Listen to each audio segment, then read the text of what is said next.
News.mc on Monaco Info is brought to you by Monaco Legend Properties.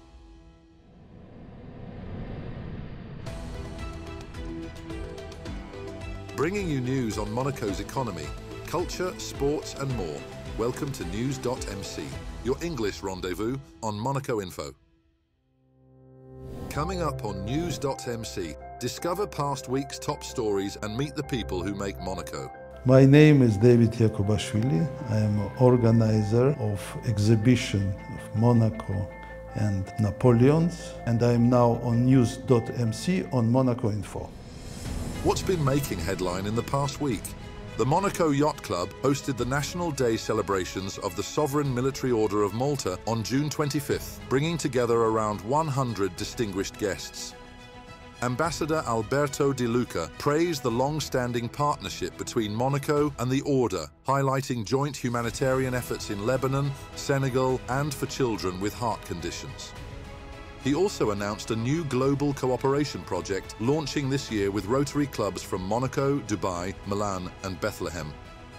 The evening featured a performance by baritone Alberto Gazzale and concluded with a cocktail reception celebrating unity and humanitarian action. History, football and solidarity collided in Osaka as His Serene Highness Prince Albert II joined Japanese star Takumi Minamino to kick off the United Through Legends charity match at the Panasonic Stadium on June 27th. The event, part of Monaco's National Day celebrations at Expo 2025, saw the Barbagians, Monaco's team of former football greats, play their first ever international fixture against a squad of Japanese legends. Stars like Marcel Desailly, Robert Pires and Ludovic Julie thrilled the crowd, with the Barbagians mounting a second-half comeback to snatch a 4-3 victory. But the real winner was charity. Proceeds will support Fight AIDS Monaco and victims of Japan's Noto earthquake. Monaco showcased its commitment to nature, culture and international friendship during its National Day at Expo 2025 Osaka on June 28th. Led by their Serene Highnesses Prince Albert II, Princess Stephanie and Louis and Marie Ducré, the Monegasque delegation highlighted the Principality's close ties with Japan and its global role in sustainability. The day began with a traditional Japanese tea ceremony reflecting themes of harmony and respect, followed by the official National Day celebration attended by Japan's Princess Hisako of Takamado. The Orchestre des Carabiniers du Prince provided a solemn musical backdrop. Prince Albert addressed the crowd, calling for unity and shared responsibility to protect the planet. At the heart of Monaco's participation is the Take Care of Wonder Pavilion, an immersive space exploring humanity's connection to nature, green innovation, and marine life, which has already welcomed over 500,000 visitors. Outside the pavilion, Mediterranean and Japanese gardens symbolize global environmental stewardship.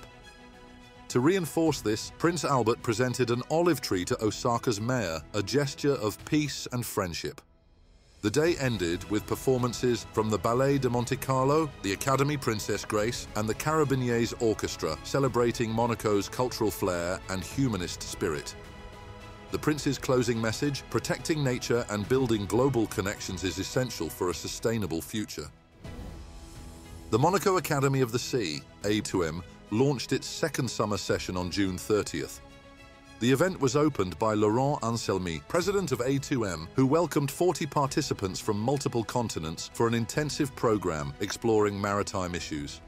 Founded in 2023 to share Monaco's maritime expertise and influence global thinking, the Academy offers a 360-degree perspective on seas and oceans, covering health assessments, international relations, and maritime law. This year introduces new topics including migration flows, human trafficking, and focused studies on the Mediterranean. Participants praised the multidisciplinary, holistic approach and diverse expert speakers. The 2025 class is named after Rainier I, Monaco's First Lord and famed sailor. Certificates will be awarded at the session's conclusion on July the 12th.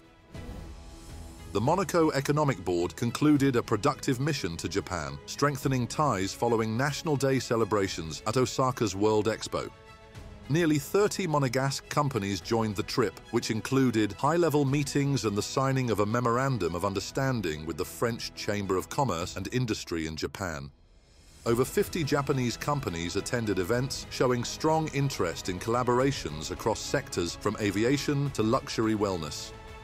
Guillaume Rose, Monaco Economic Board's Executive General Director, highlighted Japan's cautious yet loyal business culture and emphasized the trip's value in building international and intra-delegation relationships.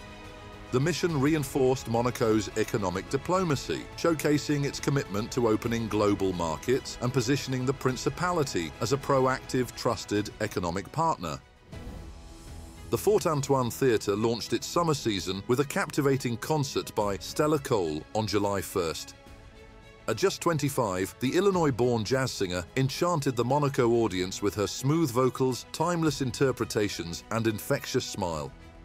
Influenced by icons like Judy Garland and Nat King Cole, Stella rose to fame through social media, amassing over 1 million followers on TikTok and Instagram. Her fan-funded debut album brings a fresh, modern touch to jazz standards. Performing at Fort Antoine, she shared her mission to keep this music alive worldwide. The festival continues on July 8th with a concert by French artist Sanseverino. Next up, our exclusive interview with the personalities making the Principality. My name is David Yakubashvili. I born in Georgia, in Soviet Georgia. In time being, I lived long time in Georgia until I was 27. And after I decided to move, and I went to north of Finland, and they gave me authorization to stay in Finland. I stayed in Finland 3 months, and after I went to Sweden, I went to police, and I said I want to stay here. And I started to make businesses. In year 91, I received the distributorship right from General Motors. Getting such a right from Detroit, directly from head office of Detroit, you know, that's challenging. I came to Monaco. For me, it was very interesting, very nice. On the street, on a pedestrian, you had tiles, and everything was so clean and so nice and so cozy. After that, most of the time, and my family, I brought when my son born, we used to live more in France. And we had house here, and we have house here, where my sister still lives with my brother-in-law. And after, in 2003, I moved to Monaco. Only 2018 I had a chance to open museum.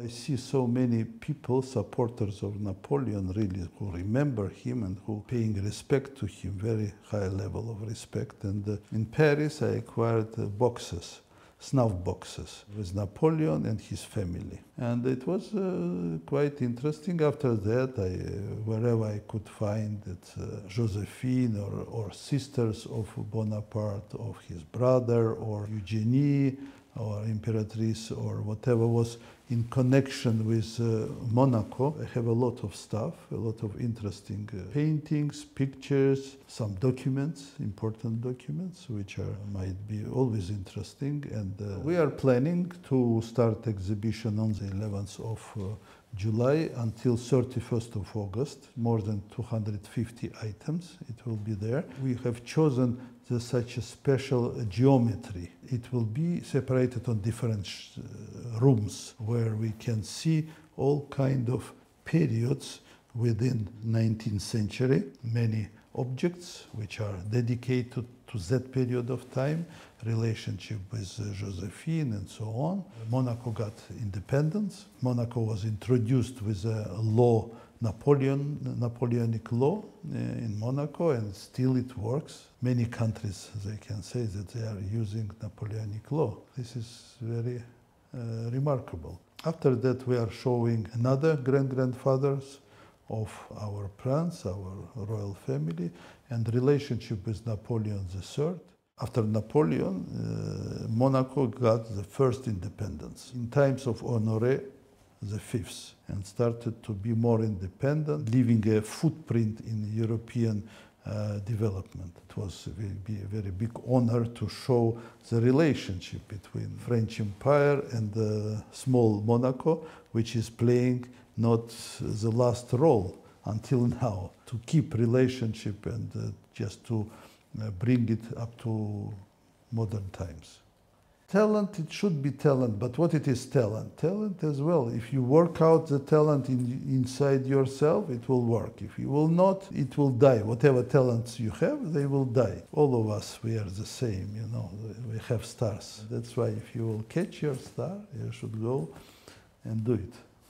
Yes, I believe in Monaco because, you know, that Monaco flourishing in front of me because from '89 I'm acquainted to Monaco and all period of time I used to live close to Monaco and it was different and we have now much more developed. For me it's so close to my heart and it's always might be jealous all around the world because to have such a beautiful and nice place where the people, they can feel themselves safe, tidy place and nice and clean place, and this is important. Nevertheless, I believe that the people who are coming here, they are bringing a lot of positiveness and as well a lot of power. The country will flourish, I believe so. Monaco is magnifying people and bringing them closer and closer, and this is, we are happy for that. I am happy to be here, and this is most important, to stay here.